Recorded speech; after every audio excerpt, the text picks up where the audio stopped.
Bang, oh, seen that before. Okay, duck and dive in, take one terrorist out, next get the AK, go Rambo, take out all the fucking Pakistan. Bang, oh, seen that before. Okay, boom, boom, duck and dive in, take one terrorist out, next get the AK, go Rambo, take out all the fucking Pakistan with a G. I don't play games. Sitting in a normal car, and I watched a woman crash. She pulled out at a junction, turned, and somehow, I can't even explain to you how ridiculous this was. She came up, she pulled out of a junction, turned to turn right, and instead of just turning right, she did some kind of U-turn back into traffic and crashed. It didn't make any human sense. I can't explain it to you in a way that makes sense. I know you're sitting there thinking, no, that can't be right. No, that's literally what she did. Traffic's going this way. The traffic stopped. She comes out, instead of just turning right and going on her way, she comes and just crashes into this car. And I sat there and I thought, how are women allowed to drive? Not only am I a forward individual, I'm also rich, 6'4", sexy as fuck. Onion and some lettuce. Now, knife. Take my knife. Cut my onion. Cut my onion. You're broke! You're fucking poor! A lot of people ask me, Andrew, why do you have a machete next to your bed? And my answer is simple. Why wouldn't I have a machete next to my bed? Why don't you have a machete next to your bed? Like, what if someone gets in the house, gets fresh? So yeah, someone knocks on my door in the middle of the night. I have to go answer the door, just instantly pick up my machete. And people are, yeah, but that's weird. It's really not weird. I think ahead, motherfucker. I have a machete next to my bed. In fact, there's at least one, depending on the room, between 1 and 3 machetes hidden in every single room in my house, even bathrooms. Any room I'm in my house, I can produce a weapon. And if you can't do the same thing, you need to think long and hard about why you're such a little pussy. So some little pussy-ass dude once said to me, yeah, but if it's next to your bed, what if you like upset a girl and she catches you cheating and gets a machete? Bro, there's no female alive, even with a machete, that would stand a chance against the immense power I possess. If a man has a serious issue in his life, he can't go to a woman. If a man goes to a woman with his issue, it's not a serious issue. You don't text some chick in your phone. You text your boys, because only your men who can help you. I'm in Ukraine, the Russians have invaded, I need a way out. Who's got a car? Oh, Cheyenne's coming. Peugeot 206. Get fucked. Don't lie to me. No, the women can't help you, women cannot help you. That's an extreme situation. That but life's extreme. As a man on the edge, life is extreme, my dear. Life is extreme. Yes, life is extreme. That was no. That was yes, don't lie to me.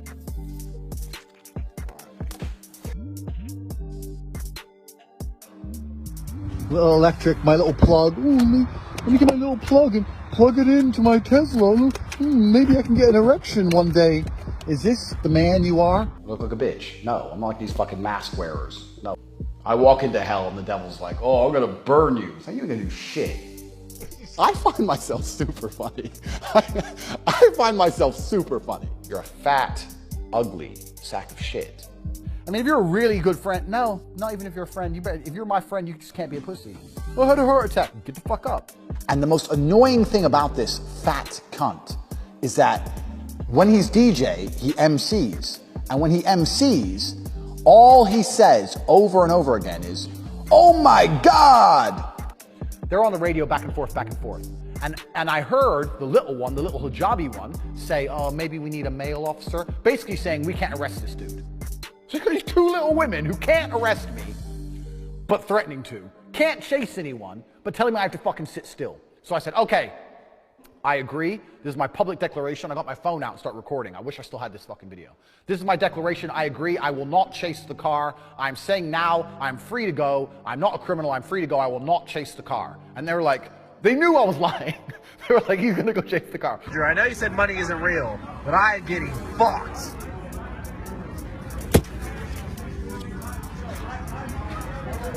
What pisses me off most, you thick fucks. Beer break. This is Raven Beats. Watch the film? Yeah, I got the watch that matches it. How much is that? This was $400. $250,000 or something. You know, something. It's got a little Bugatti engine in it. Well, let me tell you why it's totally not worth it. Let me tell you why I bought it. They said it takes 10 months for one man to make by hand. And because this has a W16, it's got two V8 engines put together. They made a little W16 engine inside, you see? Yeah, yeah. And when you press it, it's all mechanical and it's all made by hand. And it's got a little Bugatti engine. And there's one man in the world that makes them. It takes him 9 months. He's made everyone, and there's 60 of these and 60 of the cars, so they all match. Fuck. So I was like, You gonna do it? take my card. Fine. So I bought it, yeah.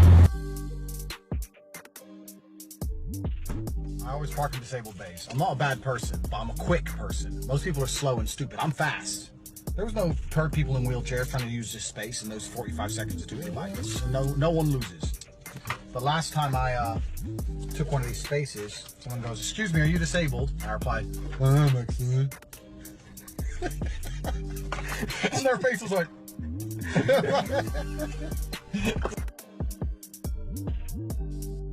if you're a man with any level of testosterone level and you've been witnessing what's been happening in the world in the last 2 years, I struggle to sleep at night. Like literally what's happening is fucking crazy. And I'm struggling to sleep. And I'm an individual with $50 million who can hide and disappear. If I was Joe Schmo, I'd be scared. You're out here, they're lying to you about the inflation rate. You're not getting a pay rise. Like what? Where's your panic? Yeah. People are not panicking. They lack perspicacity. I knocked my own friend out once. I knocked my friend out. So Sparring or like, no, for real. For real. So I was at my girlfriend's house. I'm about 21. I've got so many stories that make me sound like a psycho. I'm at my girlfriend's house. I'm 21. Anyway, her ex comes over with 5 of his friends, and they had hammers because he was mad I'm with this chick.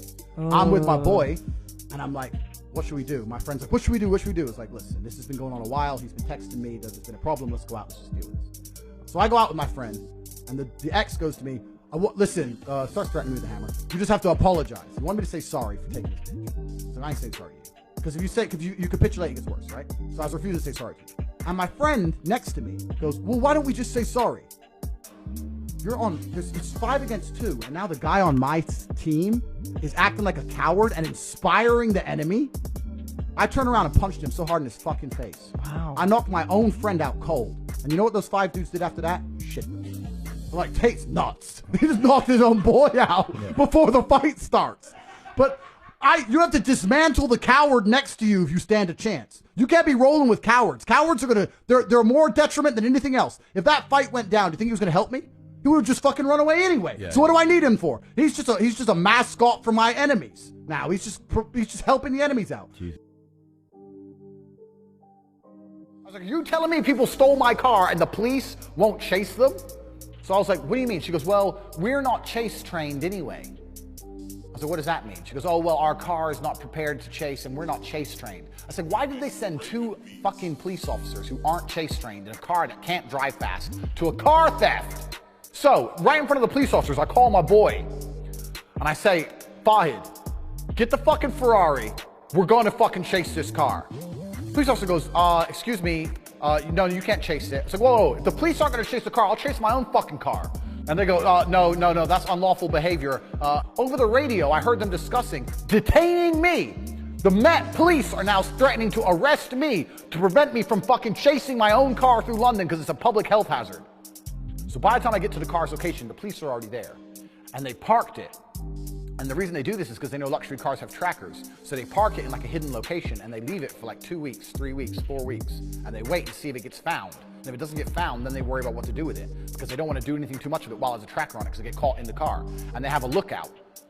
So they have a lookout watching to see if police turn up. So once the police turn up, the thieves know the game's up. I was like, okay. And I went to open the car to sit inside of it, and there's a newspaper. And it had tape on the bottom. Some tape. It was like this, and it had some tape. It wasn't a newspaper. Inside was a fucking knife. It wasn't a newspaper. Inside was a fucking knife. So it's 2 or 3 pieces of paper like this. It's thin. This is the handle with the tape. And it looks like they're holding a piece of paper, but they can just fucking stab you. Never see it in a million years. Fucking a knife was sitting there. So if I would have intercepted them, if I would have come out at the time, it could have got fucking messy because we know how people get stabbed in London. And it wasn't a small knife, it was a good knife. Like you'd be fucked. So So they take the knife for DNA. Next day I get a call from the head of organized crime for the Met. And he said, hi, my name is whatever, I can't remember his name now, Markson. I'm the head of organized crime for the Metropolitan Police. The gang who stole your car has stole $14 million worth of cars in the last 6 months. And your car is the first major breakthrough where we got DNA and fingerprints from the weapon that comes from the car. Can you come down to the police station ASAP? And he invites me down to the police station. So I go down to the police station. He goes, your car, I didn't know any of this. There's 3 brackets of theft, and because your car is worth over 100,000 pounds, it's like grand theft. It's the highest value theft, and these people are going to be looking to do 5 to 6 years. We now have their DNA and fingerprints. We know who they are. Also, the police impressed me. What happened was, the fuckers, when they took my briefcase, took all my debit cards, and they've been running around stores, and because they didn't know my PIN code, contactlessly buying things in Tesco and shit. And like generic shit, like washing powder, food, bullshit. So the police in 24 hours had already had all the CCTV from all the Tesco stores when my card was used and had all their faces. So now we have their faces, and we have their DNA, and we have their fingerprints. And we had their receipts of things they were buying. So I'm sitting there in front of in the Met, head of Met, and I was super impressed. I was like, wow, so you know who they are? You got their faces, we know everything they've bought, where they've been, da-da-da. Because literally after they stole my car, after they parked the car, they just went on a fucking shopping spree. Literally, after they stole my car, after they parked the car, they just went on a fucking shopping spree. And I said, why do they buy so much generic, boring shit? He goes, well, this is their job. They're thieves. Being a thief is their job, and they need washing powder and bullshit normal things. They just run around Tesco buying stuff. So he goes, we're going to be making arrests in the next 2 days. I was like, bam! And how long are these guys going to jail? He goes, minimum 5 years, 5 years. So I was impressed for once. Impressed with the police for once. So I went home, chilling. 2 days later, I get a call from the guy. Bad news. What's the bad news? Because they fled the country. Someone must have tipped them off, or they must have known somehow. Maybe they looked you up on social media because they looked at your name and know you're an influential person. I also tweeted something at the time about my car getting stolen, and he goes, maybe they just shook because they stole a high-profile car and they fled the country. They've all gone to Morocco. They're Tunisian nationals, but they've all gone to Morocco. It's like, okay, cool. He goes, don't worry, we're going to be looking to apprehend them when they return to the country, blah, blah, blah, blah, blah. What happened next was a long series of bullshit. What happened was that I was chasing the police every couple days for an update, and they just stopped replying to me. The police basically wouldn't reply to me anymore.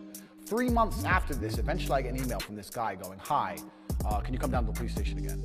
I fucking drive down to London again. I get in the police station and go, what's going on? Have we found them yet? He goes, they're back in the country, but they're under surveillance for some other crime, some other part of an organized criminal syndicate, and they're under surveillance by MI5, so we cannot arrest them because they're literally under surveillance for something else. So they're back in the country and they're running around free, but they're under surveillance by a special branch. I don't know who, he didn't say MI5, but some special branch of the police force. So we can't arrest them because they're involved in high-level drug trafficking, human trafficking, all these things. Cool. When we catch them and arrest them for the other things, you're charged with me on top of these people going to jail for a very, very long time. Whatever. Email. Months and months and months, never heard anything. About 2 weeks ago, that's the reason I'm telling this story now. 2 weeks ago, I finally got an email from the police officer. This is maybe 3 or 4 years ago this happened. 4 years later, I got an email from the police officer. You know what he said? Hi, just to give you an update, Mr. Tate. One of the men is in jail for life, and the other 2 have fled the country and haven't returned. I said, okay, well, can I call you? So I called him. I said, so where are the 2 gone? He goes, well, they fled the country out of Morocco, and we don't believe they're ever going to return to the UK, because the 3 of them were involved in a murder, a double homicide, and we only caught one of them. So one of the guys stabbed someone to death and is now in jail, and the other 2 have fled the country forever. Now, they could have saved that person's life. The person who got stabbed to death could still be alive today if they arrested the fuckers when they stole my fucking car. But instead, they let them run around London, watching them. Let's just watch them while they fucking committed crime after crime after crime, and ended up stabbing some innocent guy to death. Some dude who was like 42 with like 4 kids. Some fucking normal dude. Stabbed him to death for his fucking wallet. So 1's gone to jail, 2 are in fucking Morocco living the high life.